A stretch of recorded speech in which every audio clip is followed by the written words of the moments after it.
রথযাত্রা বা রথ দ্বিতীয়া একটি আষাঢ় মাসে আয়োজিত অন্যতম প্রধান হিন্দু উৎসব।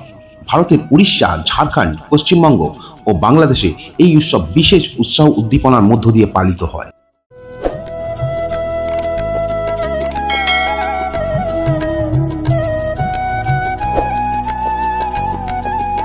এছাড়া ইসকনের ব্যাপক প্রচারের জন্য এখন এটি বিশ্বব্যাপী অনুষ্ঠিত হয়। দীর্ঘ বিচ্ছেদের পর কৃষ্ণের বৃন্দাবন প্রত্যাবর্তনের স্মরণে এই উৎসব আয়োজিত হয়ে থাকে। ভারতের সর্বাধিক প্রসিদ্ধ রথযাত্রা উড়িষ্যার পুরী শহরের জগন্নাথ মন্দিরের রথযাত্রা, পশ্চিমবঙ্গের পূর্ব মেদিনীপুরের মহিষাদল, শ্রীরামপুর শহরের মহেশের রথযাত্রা, গুপ্তিপাড়ার বৃন্দাবনচন্দ্র মঠের রথ, কলকাতার রথ এবং বাংলাদেশের ইসকনের রথ ও ধামাইয়ের জগন্নাথের রথ বিশেষ প্রসিদ্ধ। রথযাত্রা উপলক্ষে বিভিন্ন স্থানে মেলার আয়োজন করা হয়। পশ্চিমবঙ্গের রথযাত্রার সময় যাত্রাপালা মঞ্চের রীতি বেশ জনপ্রিয়। শ্রী রামকৃষ্ণ পরমহংসদেব, তার স্ত্রী মা সারদা দেবী, নাট্যকার গিরিশচন্দ্র ঘোষ, সাহিত্য সম্রাট বঙ্কিমচন্দ্র চট্টোপাধ্যায় সহ প্রমুখ ব্যক্তিরা রথের বিখ্যাত মেলা পরিদর্শনে আসতেন। শ্রীরামকৃষ্ণ বলতেন, যাত্রাপালায় লোকশিক্ষা হয়। রথযাত্রা দুটি সংস্কৃত শব্দ থেকে উদ্ভূত হয়েছে। রথ শব্দের অভিধানিক অর্থ অক্ষ, যুদ্ধযান বা কোনো প্রকার যানবাহন অথবা চাকাযুক্ত ঘোড়ায় টানা হালকা যাত্রীবাহী গাড়ি, এবং যাত্রা হলো কোথায় গমন, অতিবাহক বা তীর্থযাত্রা। অন্যদিকে জগন্নাথ শব্দটির ব্যুৎপত্তিগত অর্থ জগৎ বা বিশ্বব্রহ্মাণ্ডের প্রভু। জগন্নাথ কথাটি তৎপুরুষ সমাজ। এটি জগৎ বা নাথ শব্দের সংমিশ্রণে গঠিত। যেমন জগৎ, যার মূল ধাতু গম অর্থাৎ যা কিছু চলে, এবং নাথ অর্থাৎ প্রভু বা আশ্রয় শব্দটির সংমিশ্রণে গঠিত। সুতরাং জগন্নাথ অর্থ যিনি এই বিশ্বব্রহ্মাণ্ডের আশ্রয়, চলমান জগতের আশ্রয়দাতা অর্থাৎ প্রভু। ব্রহ্মাণ্ড পুরাণ অনুযায়ী কৃষ্ণ তার ভক্ত রাজা ইন্দ্রদ্যুম্নের সম্মুখে আবির্ভূত হয়ে পুরীর সমুদ্রতটে ভেসে আসা একটি কাষ্ঠখণ্ড দিয়ে তার মূর্তি নির্মাণের আদেশ দেন।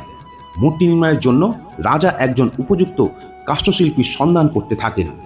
তখন এক রহস্যময় বৃদ্ধ ব্রাহ্মণ কাষ্ঠশিল্পী তার সম্মুখে উপস্থিত হন এবং মূর্তি নির্মাণের জন্য কয়েকদিন সময় চেয়ে নেন। সেই কাষ্ঠশিল্পী রাজাকে জানিয়ে দেন মূর্তি নির্মাণকালে কেউ যেন তার কাজে বাধা না দেন। বন্ধ দরজার আড়ালে শুরু হয় কাজ। রাজা ও রানী সহ সকলেই নির্মাণ কার্যের ব্যাপারে অত্যন্ত আগ্রহী হয়ে ওঠেন। প্রতিদিন তারা বন্ধ দরজার কাছে যেতেন এবং শুনতে পেতেন ভিতর থেকে খোদাইয়ের আওয়াজ ভেসে আসছে। 6 থেকে 7 দিন বাদে যখন রাজা বাইরে দাঁড়িয়েছিলেন, এমন সময় আওয়াজ বন্ধ হয়ে যায়। অতি উৎসাহী রানী কৌতূহল সংবরণ করতে না পেরে দরজা খুলে ভেতরে প্রবেশ করেন। দেখেন মূর্তি তখনও অসমাপ্ত এবং কাষ্ঠশিল্পী অন্তর্ধিত। এই রহস্যময় কাষ্ঠশিল্পী ছিলেন দেবশিল্পী বিশ্বকর্মা। মূর্তির হস্তপদ নির্মিত হয়নি বলে রাজা বিমর্ষ হয়ে পড়েন। কাজে বাধা আনার জন্য অনুতাপ করতে থাকেন। তখন দেবশ্রী নারদ তার সম্মুখে আবির্ভূত হন।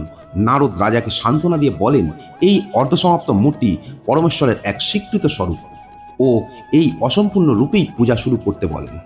কথিত আছে, আষাঢ় মাসের শুক্ল তৃতীয়ায় বলরাম ও বোন সুভদ্রার সঙ্গে মাসির বাড়ি যান জগন্নাথ দেব। মাসির বাড়ি অর্থাৎ ইন্দ্রদ্যুম্নের পত্নী গুন্ডিচার বাড়ি, যেখান থেকে আবার 7 দিন পর মন্দিরে ফিরে আসেন জগন্নাথ দেব। এটাকেই জগন্নাথ দেবের মাসির বাড়ি যাওয়া বলে। পরপর 3টি সুসজ্জিত রথে চেপে মাসির বাড়ির উদ্দেশ্যে যান জগন্নাথ দেব। এই যাওয়াকে সোজা রথ আর ফিরে আসাকে উল্টো রথ বলে। 1568-তে প্রথমবার জগন্নাথ মন্দির হামলা করেন বাংলা সুলতানের সেনাপতি কালাপাহাড়। ফলে ওই বছর থেকে প্রায় 9 বছর অর্থাৎ 1577 পর্যন্ত বন্ধ থাকে রথযাত্রা উৎসব। রথযাত্রার দিন পুরী জগন্নাথ মন্দির সহ বিশ্বের বিভিন্ন মন্দিরে জগন্নাথ, বলরাম ও সুভদ্রা মন্দিরের বাহিরে সর্বসমক্ষে বাহির করা হয়।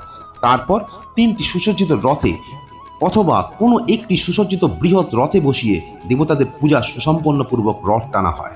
পুরীতে রথ টানতে প্রতি বছর লক্ষাধিক পুণ্যার্থীর সমাগম হয়। এখানে 3 দেবতাকে গুন্ডিচা মন্দিরে জগন্নাথ দেবের মাসির বাড়ি নিয়ে যাওয়া হয়। পুরীতে বছরে এই একদিনই অহিন্দু ও বিদেশিদের মন্দির চত্বরে এসে দেব দর্শনে অনুমতি দেওয়া হয়। পুরীতে যে রথগুলি নির্মিত হয় তাদের উচ্চতা 45 ফুট। বিভিন্ন জাতীয় ও আন্তর্জাতিক টেলিভিশন চ্যানেলে এই রথযাত্রা সরাসরি সম্প্রচারিত করা হয়।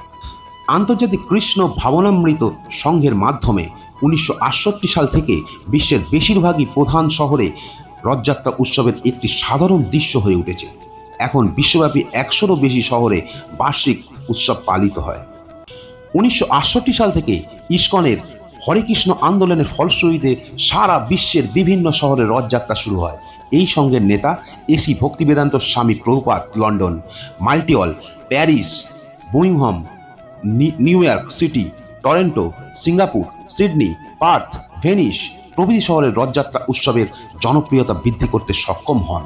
ঢাকা ইস্কন রথযাত্রা স্বামীবাগ 9 দিনব্যাপী অনুষ্ঠান ও লক্ষাধিক ভক্তের সমাগম।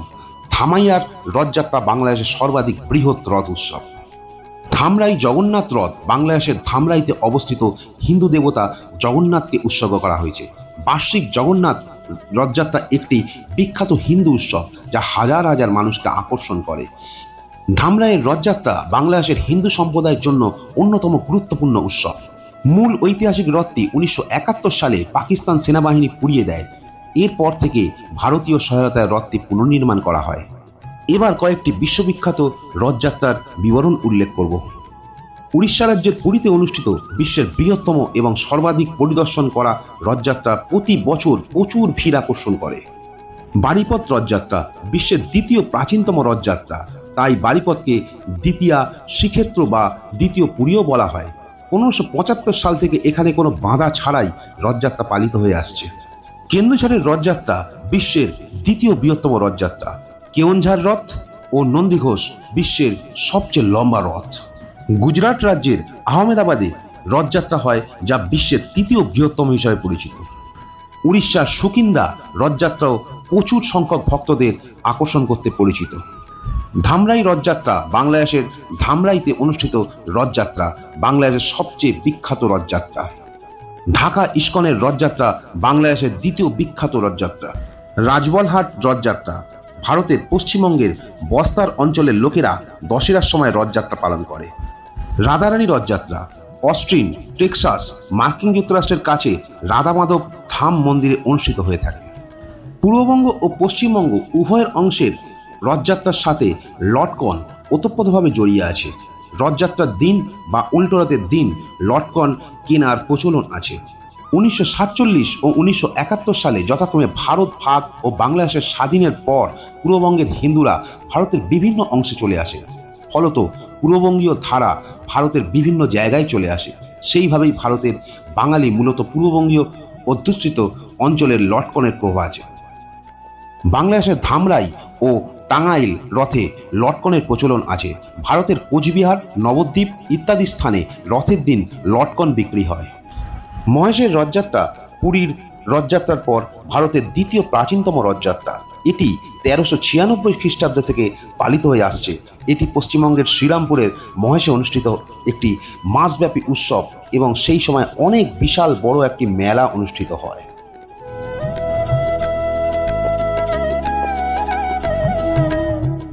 বন্ধুরা, কেমন লাগলো এই ভিডিওটি কমেন্ট করে জানান। ভালো লাগলে চ্যানেলটি সাবস্ক্রাইব করে একটা লাইক ও বন্ধুদের শেয়ার করে দিন। ভালো থাকবেন, সুস্থ থাকবেন। আবার দেখা হবে পরের ভিডিওতে।